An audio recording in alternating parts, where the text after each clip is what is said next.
Fine and Jim Dandy. So now we started the recording, Eric, and you were already talking. Welcome to Real Siblings, It Ain't Easy, a real estate podcast with the goal to educate, inform, and save their listeners time as they navigate the market and properties in their neighborhoods. Get ready to join real-life siblings and professional real estate advisors, Donna Reed and Eric Seemann, as they discuss how it may be simple, but it ain't always easy. Every time I think about the places I have known, I realize that times have changed. So I'll do what I can to make this house into a home. Yeah, yeah. Hi, everybody. I'm Donna. I'm with Real Siblings. It Ain't Easy. And I'm Donna Reed in Tucson, Arizona. And I'm here with my brother, Eric Seemann, and I'm with Keller Williams in San Antonio, Texas. We are here with our final podcast of 2022.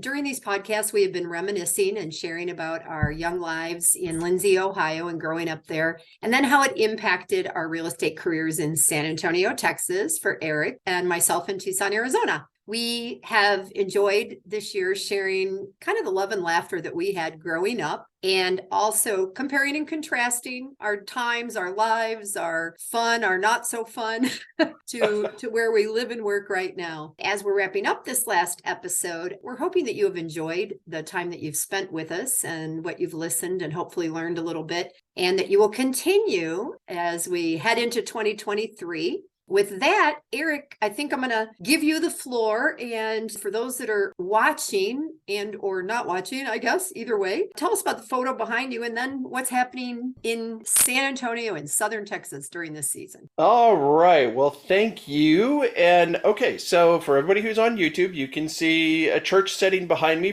For everybody listening on podcast, going to do my best to explain what we're seeing. So in previous episodes, we've talked about our church that we went to growing up. It was Trinity United Methodist Church, and every year it was decorated for the holidays. There used to be an old Christmas card that was created that had a picture of that. Well, behind me is the 2022 version of Trinity United Methodist Church, as I say, all dressed up and decorated for the Christmas season. The altar is adorned with poinsettias. There's a Christmas tree, got a swing. Yep. For everybody who's on the video, a Christmas tree that is full of what they refer to as Chrismons, which is a combination of two words, Christ and monograms, and they're typically gold and white. A lot of them were handmade 20, 30 years ago. I remember making some of those all those years ago. The purple and blue altar cloth standing out, and you can see a couple of the stained glass windows in addition to what I'll say is the facade of the pipe organ behind the choir loft, because the actual functional pipes were hidden behind a wall, and those were just the visual impact of. There were way many more notes than the 10 pipes there that you can see. Yeah. But all of it is just, it's what we grew up with, it's where we went to, it's what we expected to see every year. And in our most recent episode where we discussed Christmas with our guest, Rachel Zimmerman Williams, she mentioned the church, so we wanted to put that out there. As we record, today is actually St. Stephen's Day or Boxing Day or December 26th, the day after Christmas, depending on how you want to look at it. You know what, Eric, I want to interrupt real quick too and just say thank you to a couple of the people in Lindsey who sent that photo to us so that we had it, because we had asked if anybody had the photo. So okay, so who sent it? You sent it? Yeah, Kay Eagle sent it to me. Nancy Lipstra posted it this morning too. So. Okay, all right. So at our Christmas Eve service that I went to at our church, Great Oaks Fellowship, we had finished our carol and candlelight service. It was typical, closed with Silent Night, candles on. We were a combination of real candles and little battery operated candles for the kiddos, as we discussed. And then after service, because it is such a tradition in San Antonio, outside the back end of the church was the food truck, which is Alpha E Omega's Tamals. And we pre-ordered tamales, and you could have hot cocoa with marshmallows that the kids were providing while you waited in line to pick up your tamales. And we pre-ordered a dozen pork, a dozen chicken, and a dozen bean and cheese, which is kind of unusual. But for those of you who may not be familiar, tamales are, I use the word sumptuous, moist delights. They're corn husks. They're filled with a seasoned corn masa that then you put the filling inside. You wrap it all up in the corn husk and then put them in a steamer and season them. They're sold by the dozen. You don't even get... You can't buy one. There's a place not far from our house that has a lineup. There was not only a line in front of the building of people who got out of their cars, but there was a lineup a quarter mile down the road with people trying to get through the drive-thru to pick up their tamales. It's okay. That much. So Eric, Caleb is here. He just walked in, so I'm going to let him pop in and say hi. And come on, you can. He was waiting his turn. He was waiting his turn. Ooh, that was mysterious. Your body kind of came and went. That was really Yeah, it'll happen. So this is my youngest son, and for those of you that have listened to the podcast, Caleb is the one who recorded the intro. Adam is the one that recorded the song, and then Annabelle, Eric's granddaughter, is the one that did the outro. Is that what you call it? Yeah, we're calling it the outro is the way I have it. So intro and outro. But we specifically asked Caleb to do that because Caleb is actually a paid professional, not full-time, as an actor in the Denver area and has had several leading roles and done a couple of commercials. It's like, look, let's put some professionalism around this instead of this old bearded man just winging it. Alleged professionalism. Although we have to say, for those of you that listened, he was very quick to critique us during the first few. Now I don't know if he even listens to all of them, Eric, but he was quick to say, if you're going to do this, you should do this. And if you, right? Giving us advice. So anyway, we just wanted to introduce Caleb because he's here, and he went rock climbing this morning. So for those of you that are freezing in the Midwest and, have been dealing with snow and 10 below, that is not what it is in Arizona. It's too hot in Tucson.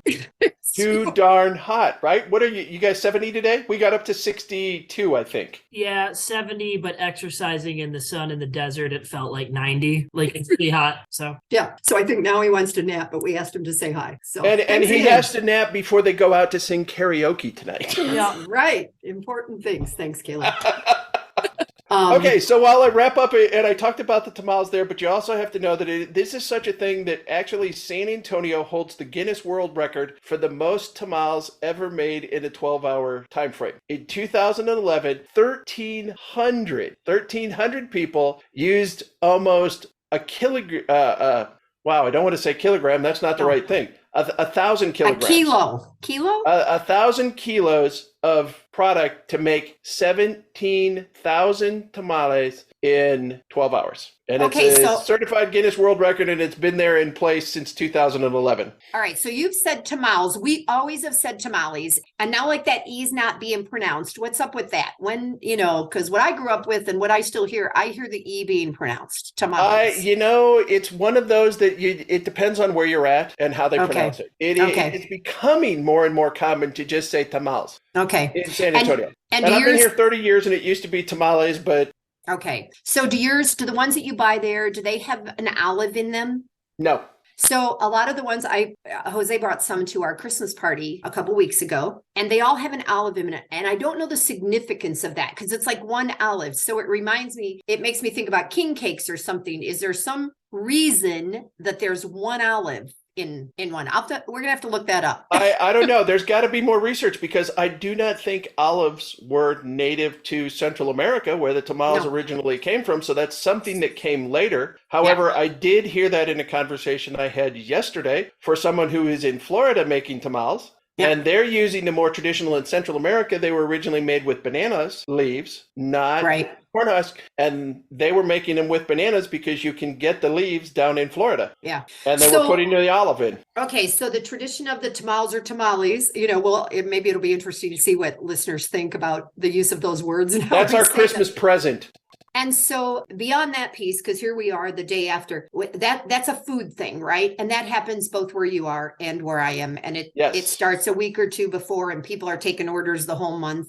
So we also, the image behind me, for those of you that are watching, are luminarias. And I think that a few people had even used them some at home in Ohio before I left. It was a tradition that had expanded. And the picture that I have behind me is in black and white, and you can kind of see part of a saguaro cactus there.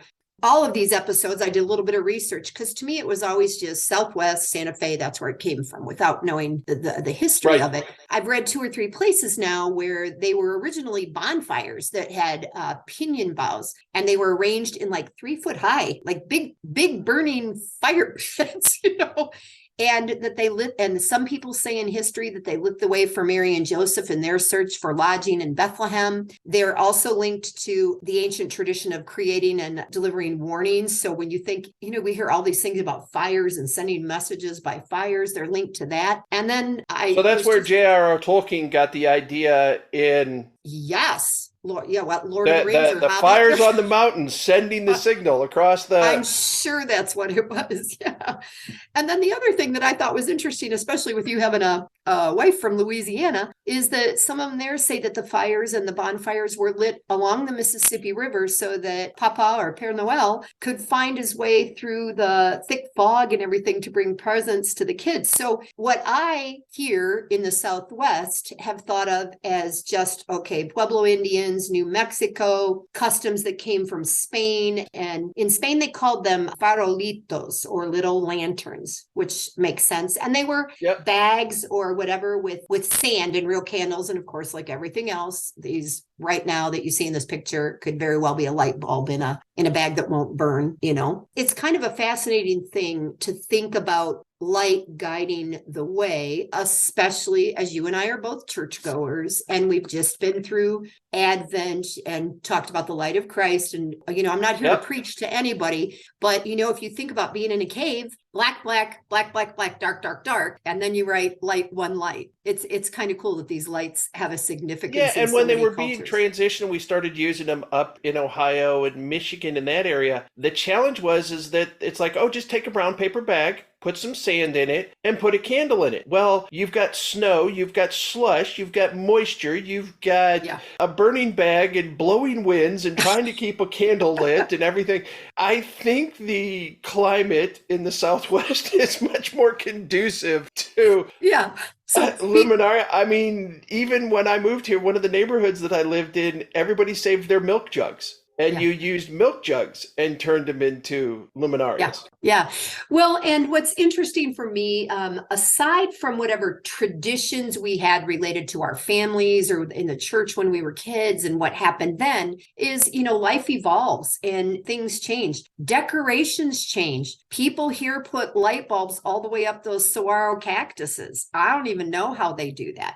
And when we think it's going to freeze, people put Santa Claus hats on the tops of all of the different arms of some of the cactuses. Of the cactuses, of course, cool. Yeah, and the good news is the thorns keep the hats from blowing off. So well, and at some point, I think even Peanuts work that in, because Snoopy's cousin Spike lived in the desert, and they decorate the saguaro cactuses. You remember the weirdest stuff. I know. As Jeannie always says, it's like, look at the size of your head. It's got room to store all this worthless information and tidbits. I need to have you on one of my trivia nights sometime and see how. So we were out the other day and we ran into a restaurant, and while we were eating, they started trivia. And we had no idea they were going to do a trivia game, and we just were there. Well, it turns out it's Christmas trivia. And let's just say I have an unfair advantage.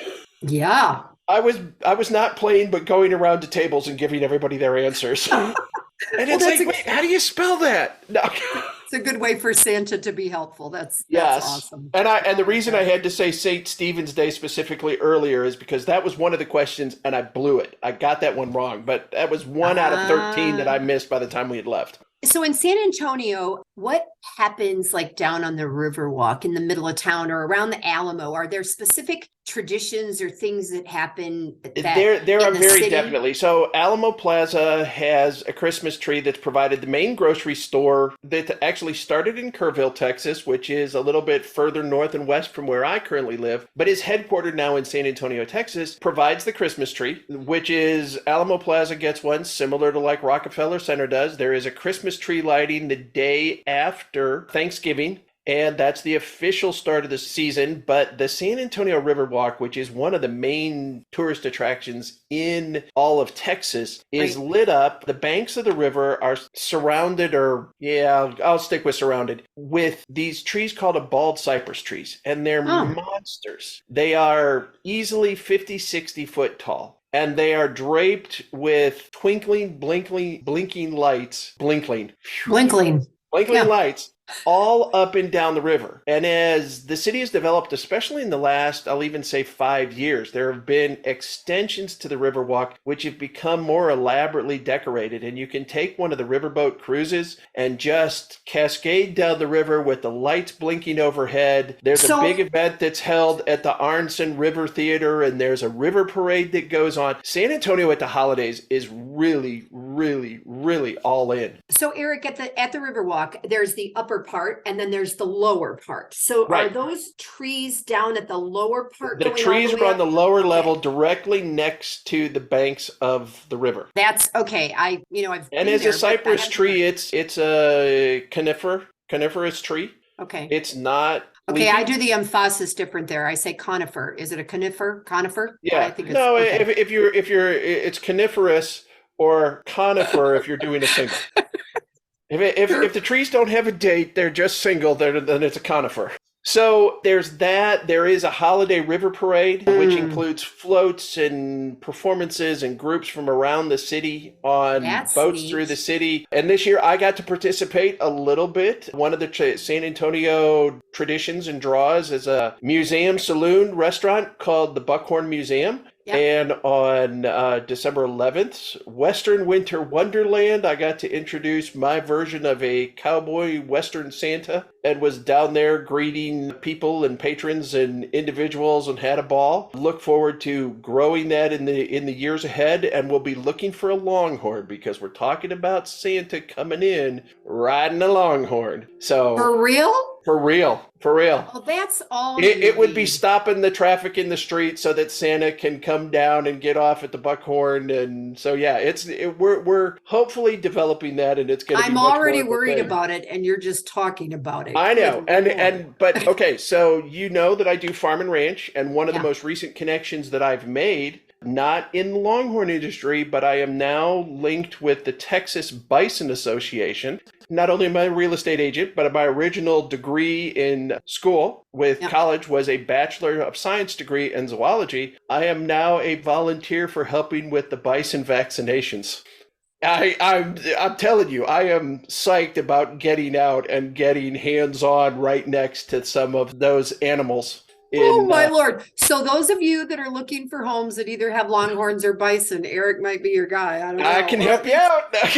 Can hook you up with that. Okay. So as you were talking about the Riverwalk, which immediately pops into my head. And then you had that whole German area north of the city. No, it's actually just south of the city. King William District is south of the city. And that's where the German settlers were originally at. And it's one of the oldest historic districts in the country, officially designated as a historic district. There are houses that open their doors and do tours during the holidays, so you can go in and see how their 19th century Victorian stoneware are all just decorated and highlighted, and it's pretty amazing. There's a lot to do down there during that, and a lot of diversity. Incarnate Word University decorates, and they put up over 1 million lights in their trees around the campus. The San Antonio Botanical Gardens has now started a program where can't even imagine. I mean, we're not getting there this year, but we do plan on putting that on the schedule for next year because archways and drapes and lighted bluebonnet field. They've made lights in the shape of bluebonnets to do a giant lighted bluebonnet field as you go through it. Yeah, it's really something to see. The zoo gets involved. It's all over. SeaWorld, Fiesta, Texas. Tucson, as you're talking about that, I was thinking about Tucson. So we have an area called Winter Haven, which is different than any other part of town. I know you were here at least once around the holidays, but maybe Thanksgiving. I can't remember if you've been here at Christmas.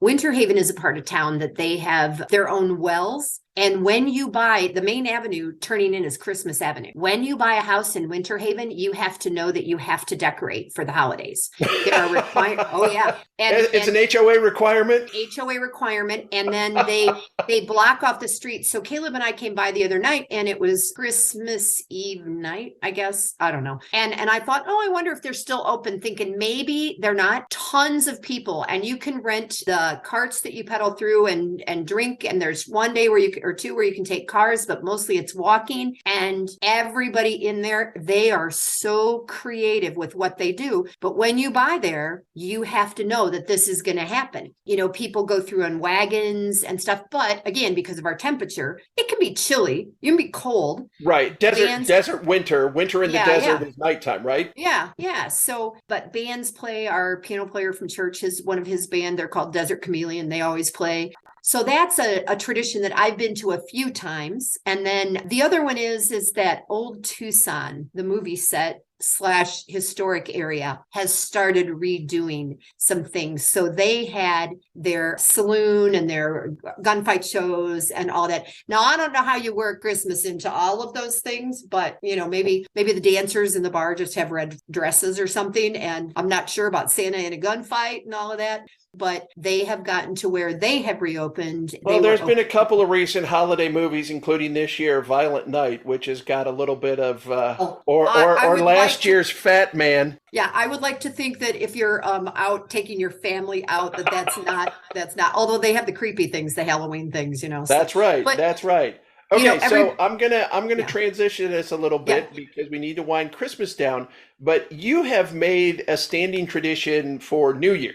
Yeah, I have. And this is my last year. So I have participated for the last 10 to 15 years. I don't even know how many, in a jazz event out at the Marriott Resort that's on the west side in the Tucson Mountains, Star Pass Resort. And a friend of mine became acquainted with the lead musician. They partnered up. And so it's smooth jazz. And it went from one night, not a big deal, to 2 nights, to then both nights being kind of big. And then there's a golf tournament for the Autism Society. This year, there's a singles meetup.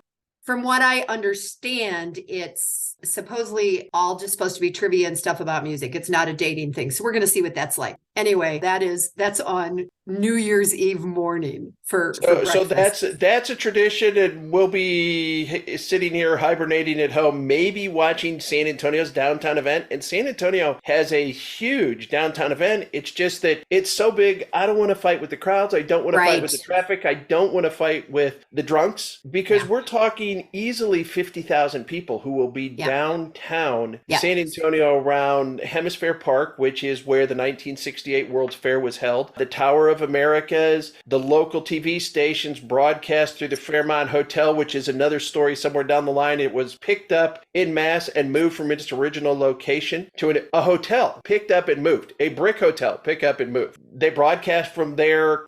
San Antonio, for all the diversity in music, typically brings in a classic rock. Really? A couple years ago for the big celebration, Pat Benatar, Neil Giraldo, her husband. So I thought it'd be like mariachis or something, you know. There are definitely some of that going on. But the Conjunto and Tejano Festival is later in the spring, closer to Fiesta. So we'll talk about that then.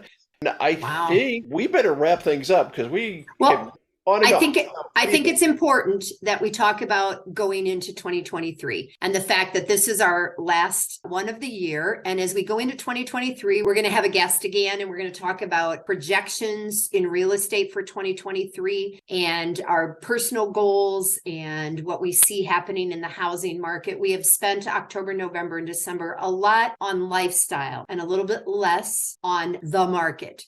I believe that our intent is in January to get a little bit more emphatic, right? In that arena. At least there we go. January. Emphatic. Good word, sis. Is that emphatic, 3 syllables.